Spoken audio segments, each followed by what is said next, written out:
शपथ नारायण धारप भाग 15।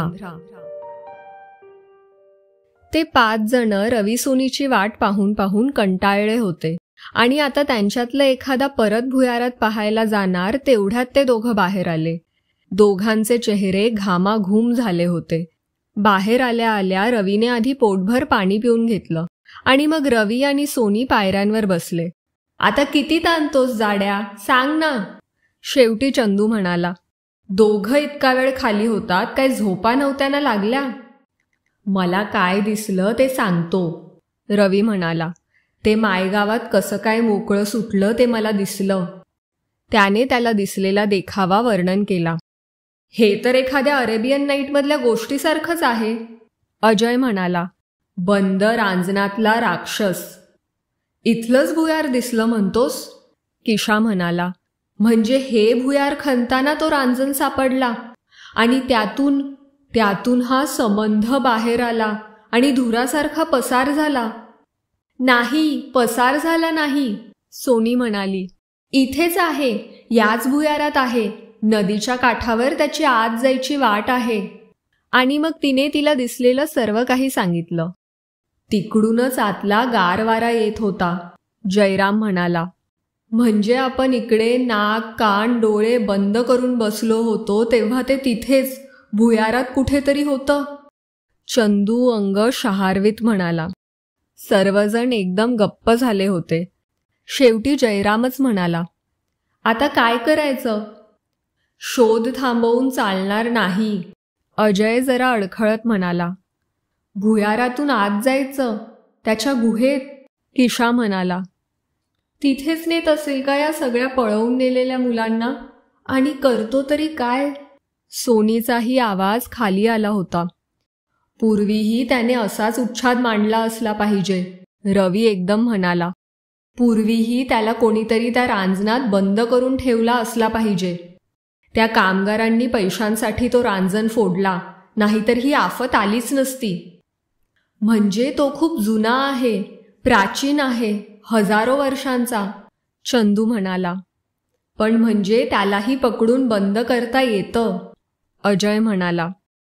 त्याला मांत्रिक, जादूगार, ऋषी हवेत, आपल्यासारखी कच्ची लिंब चालणार नाहीत, किशा म्हणाला। किशा, आपल्यालाच ते करायला हवं, आपल्यालाच, अजय म्हणाला। आपली निवड झाली आहे हे अजून तुझ्या ध्यानात आलं नाही का? मग अजय त्यांच्यासमोर उभा राहिला। निदान त्यावेळेपुरता तरी तो गंभीर, प्रौढ, निर्धारी दिसत होता। आता आपण त्याला डिवचलं आहे। हे काम जर आपण तडीस नेलं नाही तर आधी आपल्या घरच्यांवर आणि मग आपल्या सर्वांवर खतरनाक वेळ येणार आहे, ध्यानात ठेवा। जोपर्यंत आपण आपल्याला आखून दिलेल्या वाटेवरून चालत आहोत तोवरच आपल्याला काहीतरी संरक्षण आहे। ती वाट आपण सोडली की मग आपले आपण एकटेच। बोला, कोण कोण तयार आहे? मी तर जाणारच आहे। एक एक जण उठून त्याच्याजवळ येऊन उभा राहिला। आधी किशा, मग जयराम, मग रवी, बाळ्या, सोनी आणि सरते शेवटी चंदूही आला। अनाहूतपणे सर्वांनी एकमेकांच्या खांद्यांवर हात ठेवले।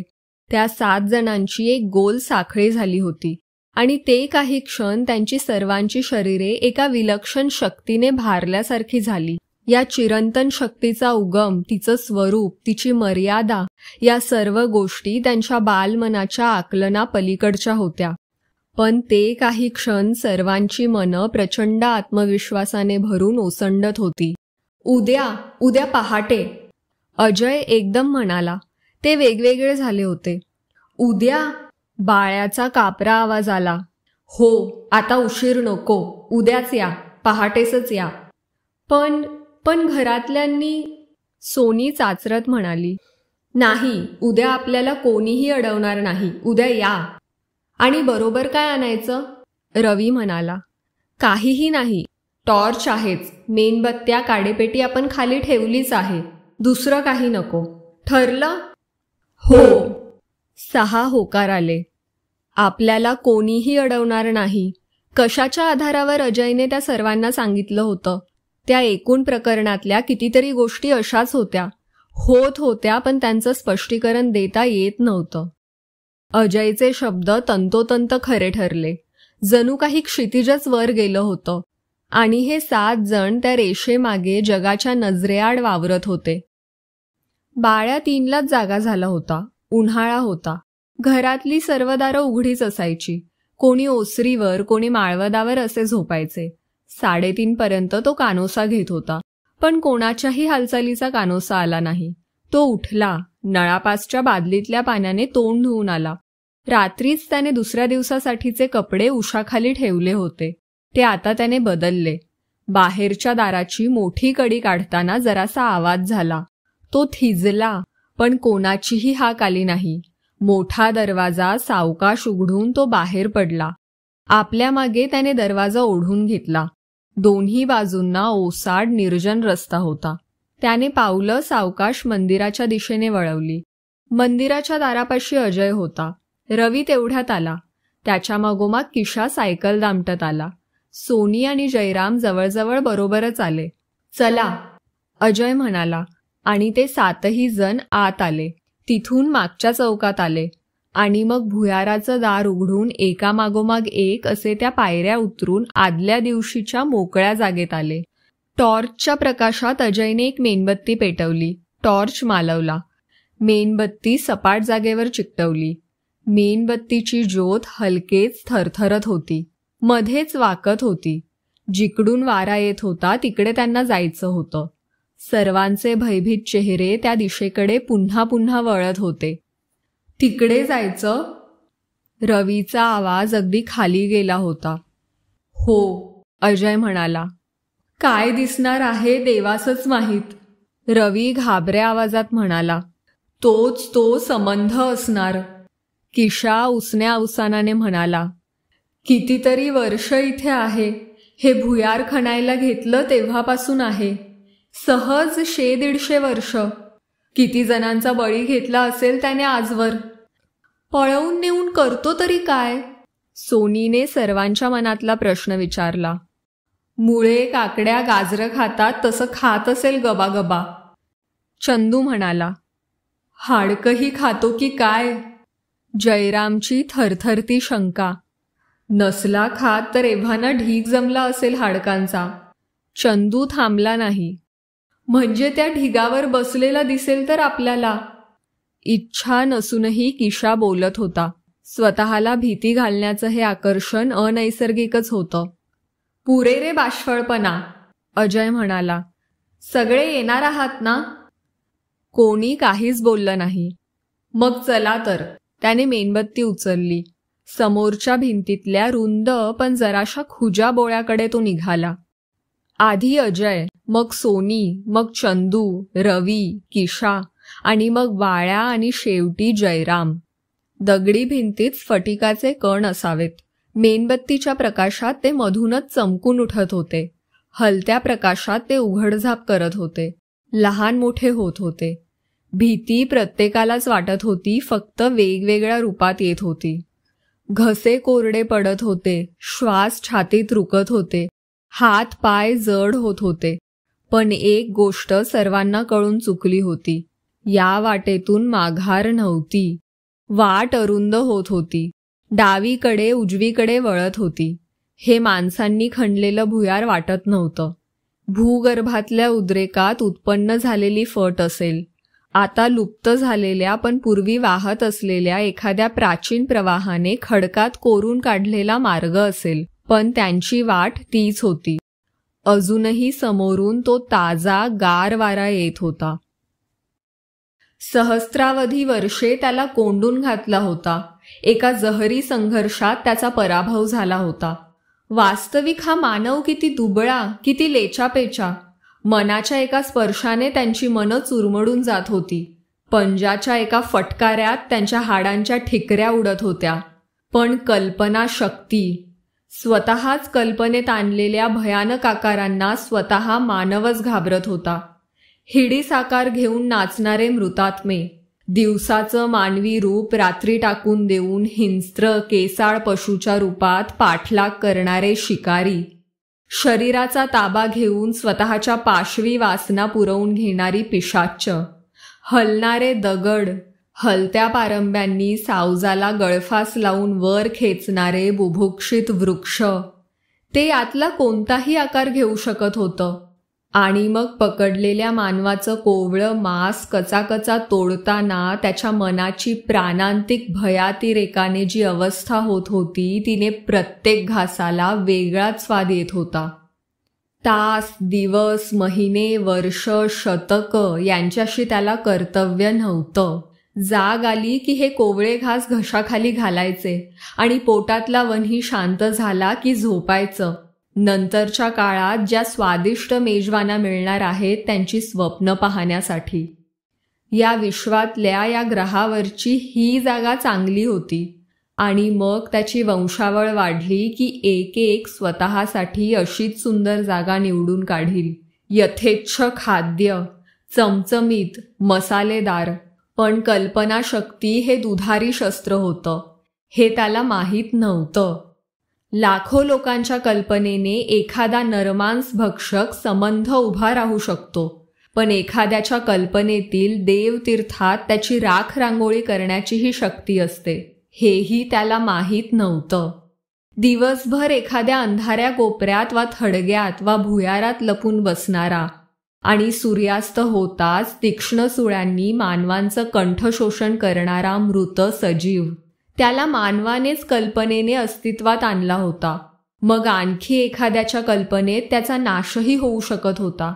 छातीत लाकडाचा अणकुचीदार सूळ खुपसल्याने किंवा मान चिरून तिथे ठेचलेली लसूण भरण्याने किंवा देवाच्या एखाद्या पवित्र संकेत चिन्हाने त्याला स्पर्श केल्याने, हेही त्याला माहीत नव्हतं.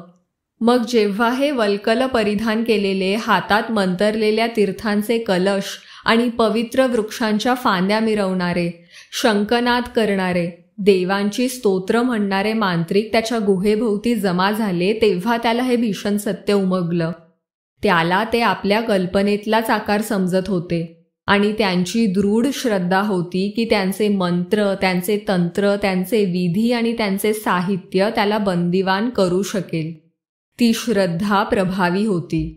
ज्यांना तो दुबळे समजत होता त्यांच्या मंत्राचे फास त्याच्या भोवती पडले होते, त्याला बाहेर खेचत होते.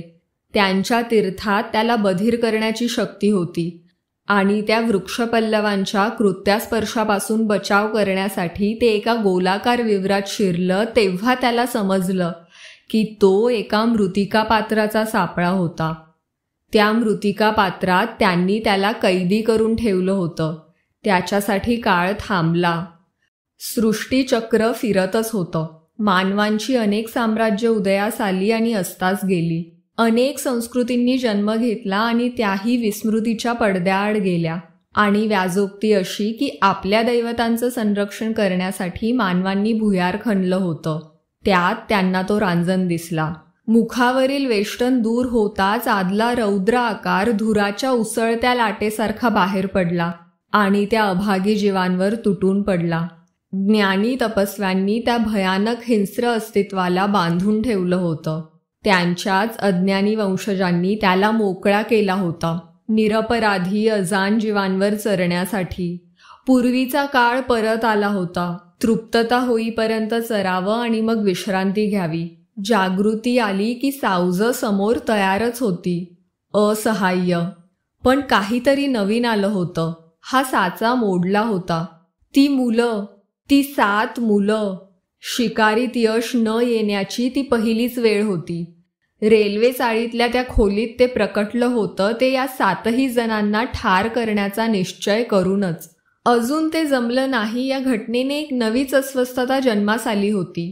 पण त्या खोलीत वेगळंच काहीतरी घडलं होतं. संपूर्ण अनपेक्षित, ज्याचा विचारच काय कल्पनाही केली नव्हती असं. वेदना, जाळणारी वेदना.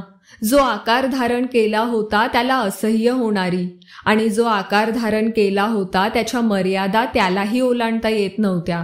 2 पायांचा मानवी आकार, त्यावर मानवी शरीराच्याच मर्यादा होत्या. आजवर कधीही न जाणवलेली एक नवीन संवेदना जन्माला आली. भीती. पूर्वी कधीही वेदना जाणवली नव्हती. पूर्वी कधीही भीती जाणवली नव्हती. विश्वाच्या नियमांनी तेही बांधलं गेलं होतं का? त्यालाही मृत्यूला सामोरं जावं लागणार होतं का? ही उदरात जन्माला आलेली आणि सारं शरीर आचेवर धरणारी आग. वेदनेच्या कल्लोळात इतर सर्व अर्थहीन झालं होतं. आकार बदलण्याची त्याची किमया तीच त्याचा शाप ठरणार होती का? कितीतरी अनुभव नवीन होते. ही वेदना, ही भीती आणि हे अपयश यांच्यातलं एक एक मूर्ख पोर कितीतरी वेळा त्याच्या अगदी तावडीत सापडलं होतं, पण सुटलं होतं. ती पोरं भ्यायली नव्हती, उलट सर्व एक होऊन त्याच्या शोधावर आली होती. हे धैर्य त्यांना कुठून आलं? हा अपवाद असला पाहिजे. त्याच्यासारखं विश्वात काहीही नव्हतं. ही कार्टी. तेव्हा मग आणखी एक नवी संवेदना, संताप. त्याला कोणताही बदल नको होता. यथेच्छ चरावं, मग विश्रांती घ्यावी. विश्रांतीत पुढील मेजवानांची स्वप्न पहावीत. यात बदल नको होता. ती पोरं एकदा कचाट्यातून सुटली होती, पण नवल, ती पोरं परत आली होती. आता ते त्यांना ठार मारणार होतं, पण आता खात्री नव्हती. उलट एक नवीच शंका उदयास आली होती. या पोरांना हे धैर्य आलं कुठून? काही मुलं आणखी दुसऱ्या कोणाची तरी हस्तकं बनून आली आहेत. त्याच्यासारखाच दुसरा कोणीतरी, त्याचा प्रतिस्पर्धी. संताप, त्याच्या जोडीला द्वेष. पण हे शक्य वाटत नव्हतं. याच मुलांची अपवादात्मक कल्पनाशक्ती. त्याला आधी नीटचा अंदाज आला नसेल. आता त्यांना येऊ देत. मग त्या वाऱ्याबरोबर तो दुर्गंध यायला लागला. रेल्वे चाळीतल्या त्या मागच्या खोलीत भरून राहिला होता तोच दुर्गंध. त्याची खास खून. ते कुठेतरी पुढे होतं आणि हे सर्व तिकडेच चालले होते. समोर प्रकाश दिसतोय का रे? अजयने हलकेच विचारलं. पण मग शंकाच राहिली नाही. त्याने मेणबत्ती फुंकून टाकली. वळून पुढे गेलेल्या खडकावर अंधुकसर हिरवट प्रकाश पडला होता. त्या वळणापलीकडे काहीतरी होतं. प्रकाश हलत होता, तडतडत होता. दुर्गंधीचे भपकारे येत होते. आणि मग पायाखाली काहीतरी खळखळल्याचा आवाज आला. अजयने खाली वाकून ती वस्तू वर उचलून डोळ्यांसमोर आणली. ते एक हाड होतं, लहानसं हाड, एखाद्या लहान मुलाचं. हाडांचा पायाखाली खच पडला होता. मायगावातून मुलं पळवली जात होती, त्यांचा शेवट इथे होत होता. कितीतरी वर्ष ते त्या दुर्दैवी बालकांचा बळी घेत होतं, त्यांच्यावर चरत होतं आणि उसाची सोयटी टाकावी तशी त्यांची हाडं इथे टाकून देत होतं. चला, अजय हलकेच म्हणाला. खडकातलं शेवटचं वळण मागे गेलं. दोन्ही बाजूंच्या भिंती वळून मागे गेल्या. किती लांब समजत नव्हतं. समोर हिरवट धुसर प्रकाश पसरला होता. उंच किती तेही समजत नव्हतं. त्यात चमचमत्या हिरवट रंगाची अनेक जाळी लोंबकळत होती आणि त्या जाळ्यांतून मृतदेह होते. लहान मुलांचे देह, अर्धवट कुरतडलेले. आणि मग त्यांना ते दिसलं. सर्वांना एकदमच दिसलं. कोळी, पाल, विंचू, सरडा यांच्यासारखा आकार. उंची सहज 10-12 फूट. मागच्या 4 पायांवर ते उभं होतं. बाकीचे कितीतरी पाय हवेत हलत होते. प्रत्येकाच्या शेवटास अणकुचीदार नखी होती. मान त्यांच्यावर वाकली होती. डोळे आणि तळहाता एवढी लाल तळपती माणकं होती. वासलेल्या जबड्यातून चकचकता फेस गळत होता. खाली खडकावर पडताच फसफसत होता. काहींचे श्वास जोरात आत ओढले गेले. काहींच्या तोंडून हुंदक्यासारखा एक आवाज आला. सोनीने हाताने चेहरा झाकून घेतला. हातात हात धरा, साखळी करा, अजय ओरडला. आणि मग त्यांचे हात एकमेकांच्या हातात होते. मग त्याचा आवाज येत होता, दुहेरी आवाज. एकदा मनात उमटत होता, मग अर्ध्या सेकंदातच कानावर आपटत होता. मनकवडा. अजयची खात्री झाली. ते हसत होतं. मागच्या पायांवर वर खाली होत होतं. शेमड्या पोरांनो, तुमची इथे यायची हिंमत झाली, आता मरा. त्या सातांची साखळी पावला पावलाने पुढे सरकत होती. तू आम्हाला काही करू शकत नाहीस, अजय ओरडला. मारता आलं असतं तर पूर्वीच मारलं असतंस, चंदू ओरडला. तू तर शेणातला किडा, रवी मोठ्याने म्हणाला. तुला आम्ही चिरडून टाकणार आहोत, सोनी ओरडली. ते सर्व पुढे सरकत होते आणि ते मागे सरकत होतं. पूर्वी एकदा त्यांना शरीरातून वाहत जाणारी ती रसरसती शक्ती जाणवली होती. आता तर त्या शक्तीचा महास्रोत त्यांच्यातून वाहत होता. समोरच्याचा आकार आकुंचन पावत होता का? नाही, त्यांचे आकार वाढत होते. त्यांची शरीरं प्रकाशमान झाली होती. त्या सातांनी त्याच्या भोवती कड केलं आणि ते सर्वजण चारी बाजूंनी एकत्र आले. नाही नाही, नको, मला जाऊ द्या. त्याचा फसफसता घाणेरडा आवाज केविलवाना झाला होता. मी पुन्हा कधी कधी येणार नाही, मला जाऊ द्या. सातही जण एकत्र आले. तो आकार आकुंचन पावला, धुरासारखा विरघळून गेला. गुहेतला हिरवा प्रकाश मंदावला, विझला. त्याच्या भोवती अंधार झाला. सभोवतीची दुर्गंधी गेली होती. त्याचा आपण नाश केला, रवी म्हणाला. ते सर्व परत पूर्ववत झाले होते. शरीरातून क्षणभरापूर्वी वाहत जाणारी शक्ती लुप्त झाली होती. नक्की का? किशा विचारत होता. पण आता सारे थकले होते, मनाने तसंच शरीराने. माणसाचं मन त्याला फसवतं. जशी इच्छा असेल तसंच दिसतं. नाही, त्याचा नाश झाला आहे, बाळ्या म्हणाला. चला परत. अजयने काडी शिलगावली, मेणबत्ती पेटवली. हिरवट तंतूची शिंकाळी खाली अस्ताव्यस्त पडली होती. काही एका खास किमयेने आतली मृत शरीरं इतके दिवस सडली, नासली किंवा कुजली नव्हती. आता त्यांच्या जागी चिकट काळसर द्रव होता. त्याने आपली आसुरी शक्ती मागे घेतल्याचाच हा पुरावा नव्हता का? ते मायगावातून गेल्याचाच हा पुरावा होता. ते सर्व परत फिरले. कितीतरी वेळ ते खडकाच्या भुयारातून चालत होते आणि मग शेवटी ती चौकोनी जागा आली आणि मग पायऱ्या आल्या. ते लहान दारातून बाहेर आले. मागे त्यांनी दार लावून टाकलं. उन्हाळ्यातला दिवस केव्हाच फटफटला होता. देवळात तुरळक भाविक यायला लागले होते. इथे थांबणं म्हणजे सर्वांचं लक्ष विनाकारण वेधून घेणं होतं. कुठेतरी थांबूया, अजय म्हणाला. माझ्या घरी चला, 2च चौकांवर आहे, रवी म्हणाला. नको, त्यापेक्षा माझ्या घरी चला, जयराम म्हणाला.